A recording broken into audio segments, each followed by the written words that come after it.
Ibrani pasal 7. Sebab Melkisedek adalah Raja Salem dan Imam Allah yang Maha Tinggi.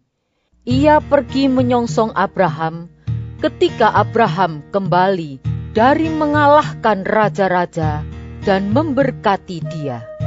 Kepadanya pun Abraham memberikan 1/10 dari semuanya. Menurut arti namanya, Melkisedek adalah pertama-tama Raja Kebenaran dan juga Raja Salem, yaitu Raja Damai Sejahtera. Ia tidak berbapa, tidak beribu, tidak bersilsilah, harinya tidak berawal, dan hidupnya tidak berkesudahan. Dan karena ia dijadikan sama dengan anak Allah, ia tetap menjadi imam sampai selama-lamanya.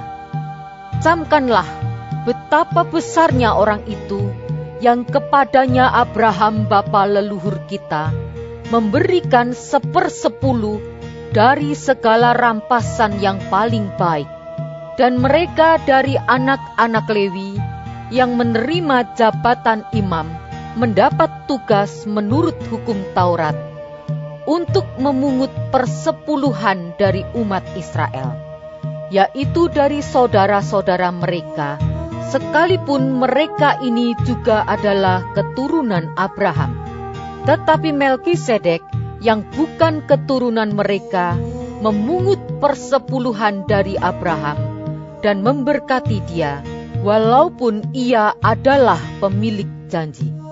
Memang tidak dapat disangkal bahwa yang lebih rendah diberkati oleh yang lebih tinggi.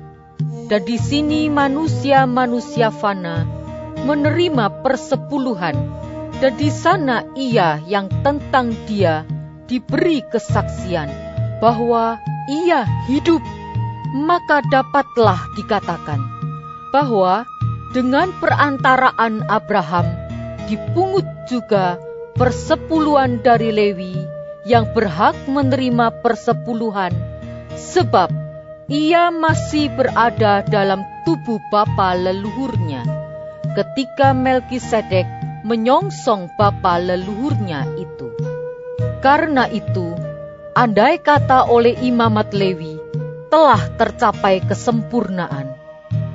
Sebab karena imamat itu, umat Israel telah menerima Taurat.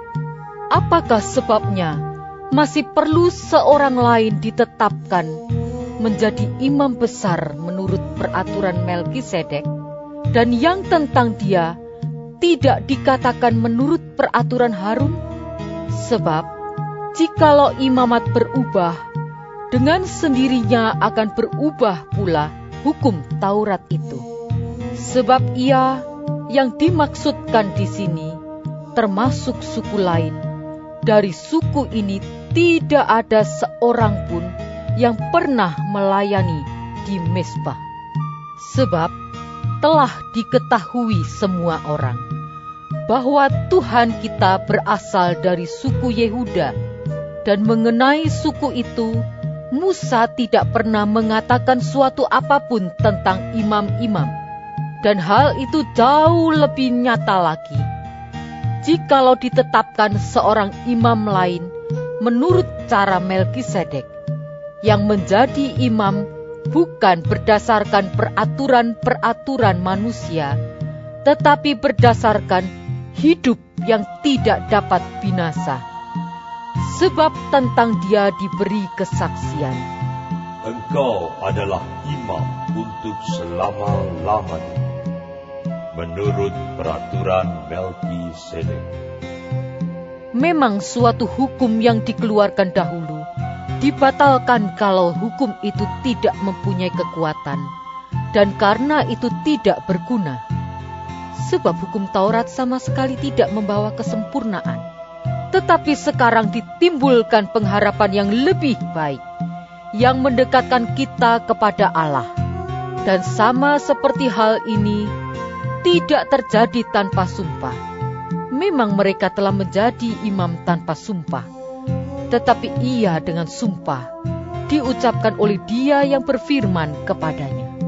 Tuhan telah bersumpah, dan Ia tidak akan menyesal. Engkau adalah imam untuk selama-lamanya. Demikian pula, Yesus adalah jaminan dari suatu perjanjian yang lebih kuat, dan dalam jumlah yang besar, mereka telah menjadi imam, karena mereka dicegah oleh maut untuk tetap menjabat imam. Tetapi, karena ia tetap selama-lamanya, imamatnya tidak dapat beralih kepada orang lain. Karena itu, ia sanggup juga menyelamatkan dengan sempurna semua orang yang oleh Dia datang kepada Allah. Sebab ia hidup senantiasa untuk menjadi pengantara mereka.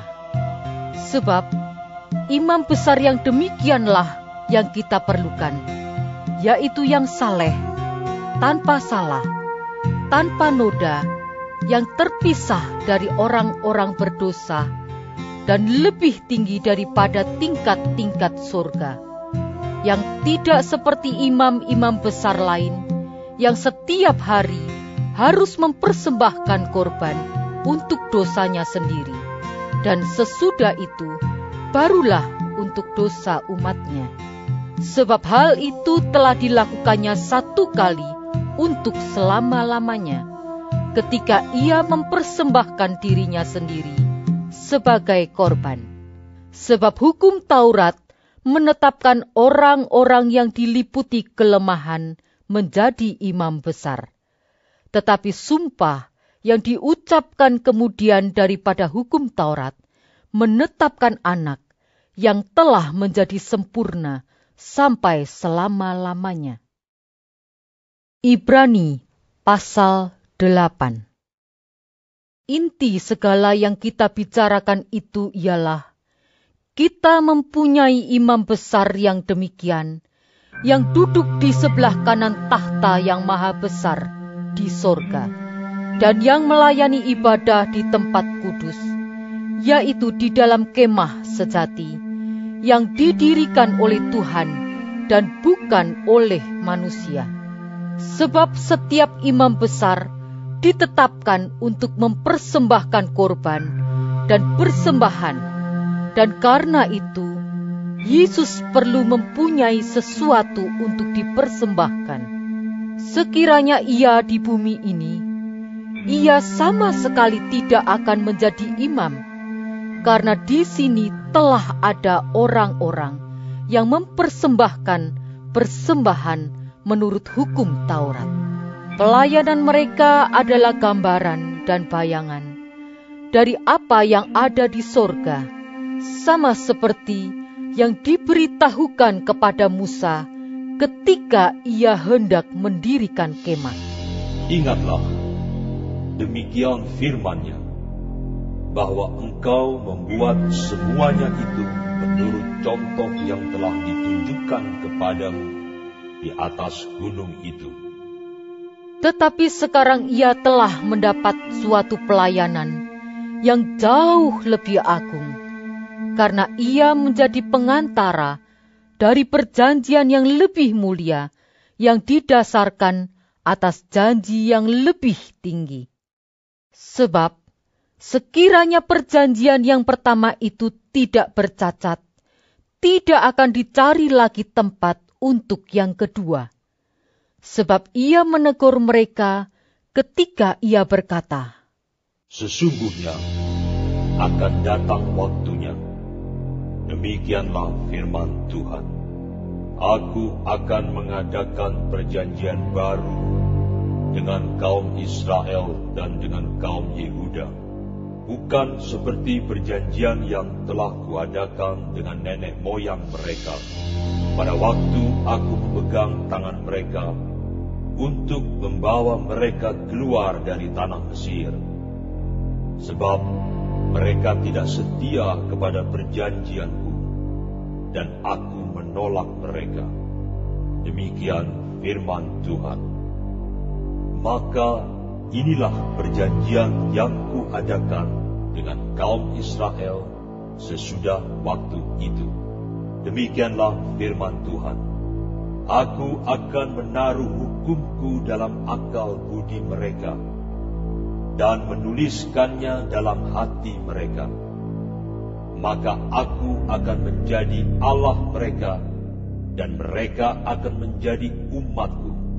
Dan mereka tidak akan mengajar lagi sesama warganya, atau sesama saudaranya dengan mengatakan, "Kenalah Tuhan." Sebab mereka semua, besar kecil, akan mengenal aku.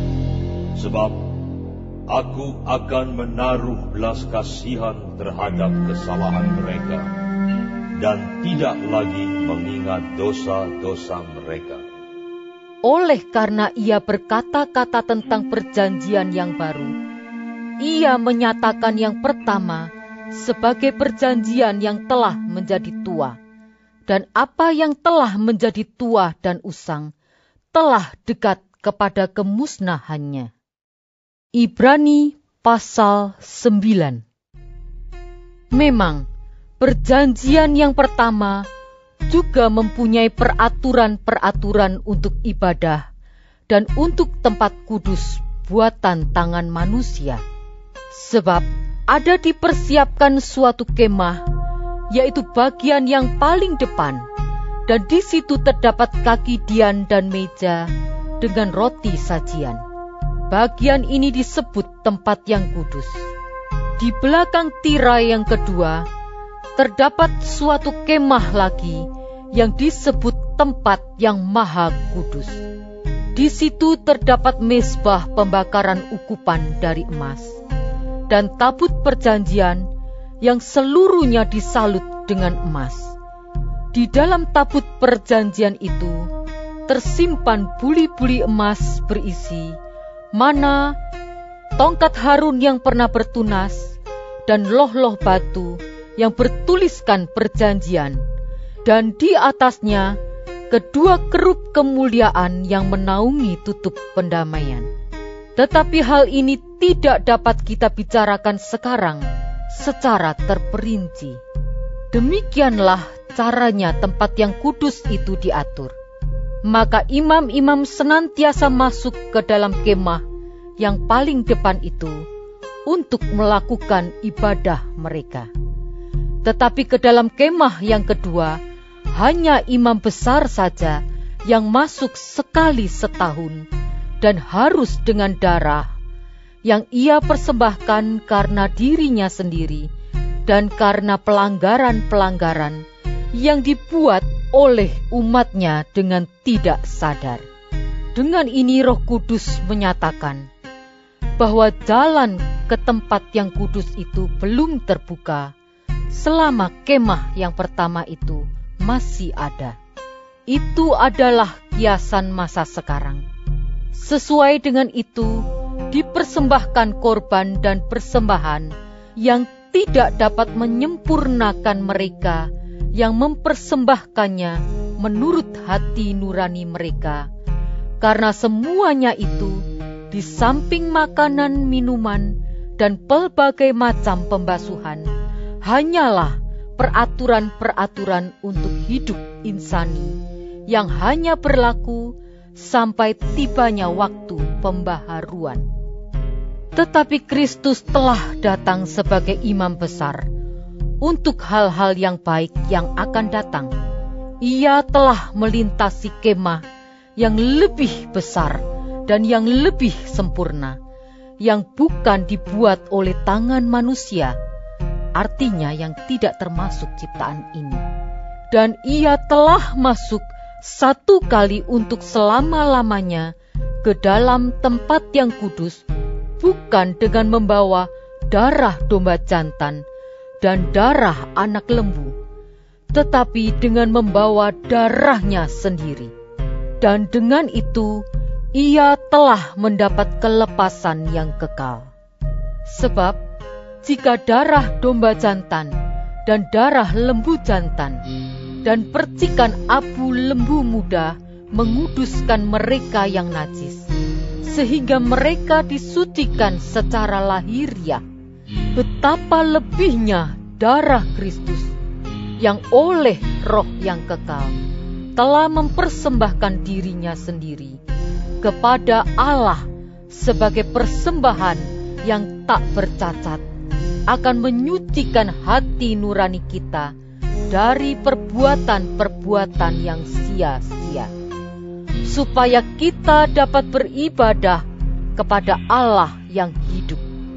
Karena itu, Ia adalah pengantara dari suatu perjanjian yang baru, supaya mereka yang telah terpanggil dapat menerima bagian kekal yang dijanjikan. Sebab Ia telah mati untuk menebus pelanggaran-pelanggaran yang telah dilakukan selama perjanjian yang pertama. Sebab di mana ada wasiat, di situ harus diberitahukan tentang kematian pembuat wasiat itu. Karena suatu wasiat barulah sah kalau pembuat wasiat itu telah mati. Sebab ia tidak berlaku selama pembuat wasiat itu masih hidup. Itulah sebabnya, maka perjanjian yang pertama tidak disahkan tanpa darah. Sebab sesudah Musa memberitahukan semua perintah hukum Taurat kepada seluruh umat, ia mengambil darah anak lembu dan darah domba jantan, serta air dan bulu merah dan hisop, lalu memerciki kitab itu sendiri dan seluruh umat sambil berkata, "Inilah darah perjanjian yang ditetapkan Allah bagi kamu." Dan juga kemah dan semua alat untuk ibadah dipercikinya secara demikian dengan darah. Dan hampir segala sesuatu disucikan menurut hukum Taurat dengan darah, dan tanpa penumpahan darah tidak ada pengampunan. Jadi segala sesuatu yang melambangkan apa yang ada di surga haruslah ditahirkan secara demikian. Tetapi benda-benda surgawi sendiri oleh persembahan-persembahan yang lebih baik daripada itu. Sebab Kristus bukan masuk ke dalam tempat kudus buatan tangan manusia, yang hanya merupakan gambaran saja dari yang sebenarnya, tetapi ke dalam sorga sendiri untuk menghadap hadirat Allah guna kepentingan kita.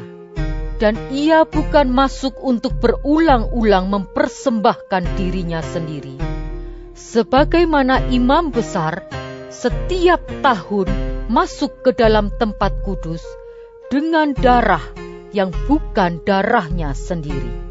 Sebab jika demikian, ia harus berulang-ulang menderita sejak dunia ini dijadikan.